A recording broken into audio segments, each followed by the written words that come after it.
You need to listen on soil bags that say for in-ground use, just to pop plants in-ground and nothing else. Well, the results may shock you. What's going on, everybody? This is Zayden with Reap What You Sow Gardening, here with another video, an experimental video, in fact. This video is, well, you read the title, can you use in-ground soil for potting and raised beds? So, let's find out, let's get into it. Let's do this. Now,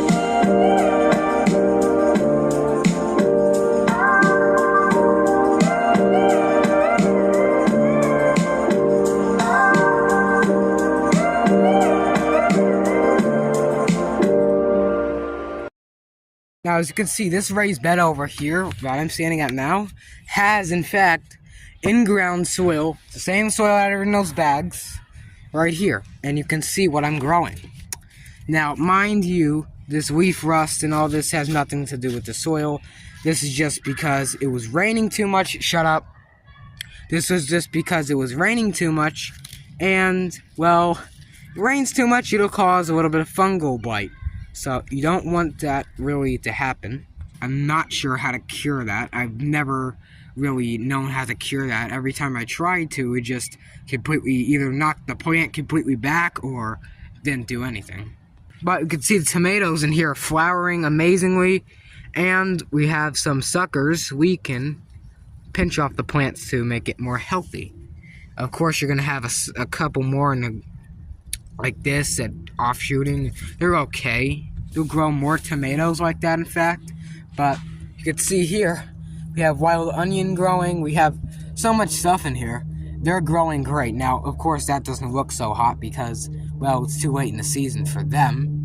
But right now, everything looks great in this raised bed. We even have some weeds growing, which we can just pull out. That's the beauty of having raised beds in soft soil, is that you can basically just pluck these out like I don't know. They're very, very, very loose, which is actually a good thing. Now, the corn in here, this is not Danny corn. However, we did plant some Danny corn Deep South Homestead around here. Just like basically, it looks kind of like a front hood of a car, how it's curved. So we just have that usually right there. And this is Golden Bantam. I don't really want it to cross, but I'm not sure if they might cross. Let me know in the comments if Golden Bantam corn can cross with Danny corn. Or is it just basically a breed that can't really cross with anything else? Actually, over here, we have some more in-ground soil. Because it was a 3 for $3, buy 3, get 3 free type deal from Lowe's. Not sponsored. If you want to sponsor me, go right ahead. We got some 2 eggplants in the orange tree stump thing. And 2 eggplants here. This is also the same soil. So we just planted these today. This is basically a terrible example because, you're not going to find out anything in, not even a day. So you got to wait probably a week to see, really big changes in the soil and how it's doing. But we did go ahead and feed it with some Miracle-Gro feeder, not the food. We fed it with some, let me show you. I'm not saying to do this, so is it organic? No, but this is the only thing they had at Lowe's, and this where we were at. And I just picked up this for $8, and it's not organic. It's not organic necessarily, but hey, it gets the job done. You gotta work with what you got, At least you're not using pesticides. That's another thing. But also, you should use, if anything, organic Miracle-Gro stuff, but they did not have that. They had 1 can, but it was $16, and I didn't have $16 on me, so yeah, we just had to pick up an $8 little can. Now let me show you what's inside. It's basically, let me show you. Basically some dried up dead Smurfs in there, all that goodness.